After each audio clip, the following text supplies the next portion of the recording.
નમસ્કાર મિત્રો, અત્યારે અમે ડીસા બાજુમાં એક ગામ છે ત્યાં આવેલા છીએ અને ત્યાં આપણે બટાકાની ખેતી કરાવી છે.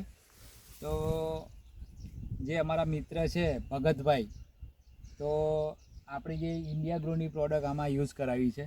તો અમે વિઝિટ માટે આવ્યા હતા. આજે લગભગ બટાકાને 49 દિવસ થયા છે, કેમ કે ટોટલ ટ્રીટમેન્ટ આપણા તરફથી કરાવવામાં આવેલી છે.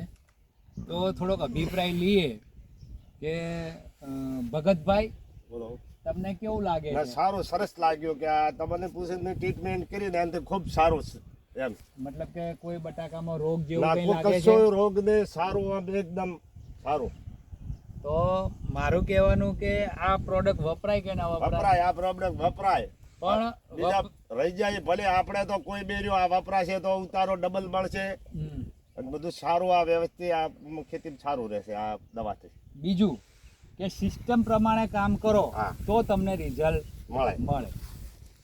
દોસ્તો, આપણી જે સિસ્ટમ છે ઇન્ડિયા ગ્રોની, એ સિસ્ટમ દ્વારા તમે જો ખેતી કરાવશો તો અહીંયા તમે આ બટાકા જોઈ શકો છો. આજે 49 દિવસના બટાકા છે. અત્યારે અમે ખોલીને પણ જોયા બટાકા, તો એની અંદર મિનિમમ અત્યારે સમજો કે ભાઈ અડધી સાઈઝ બની ગયેલી છે. અડધી સાઈઝ બની ગયેલી છે. ભગતભાઈ, બની કે ના બની? અને અંદર એ બટાકાની અંદર અમને ખોલવાનો પણ ઈચ્છા થતી નથી, કેમ કે છોડ એટલા સરસ છે. તો એમ થાય કે નથી ખોલવા, પણ ખાલી આમ ખોલીને આમ જોયા.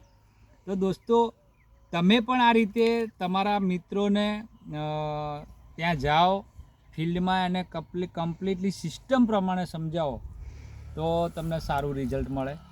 તો ભગતભાઈ, તમે ખુશ છો હાલ? ખુશ ખૂબ મતલબ કે ભગવાનની દયાથી નરેશભાઈ મને આ બધું ટ્રીટમેન્ટ કરાવી અને એમને પૂછીને દવા વાપરી, હા, એમને ખૂબ ખુશ છું, ખૂબ સારું છે મારે એમ.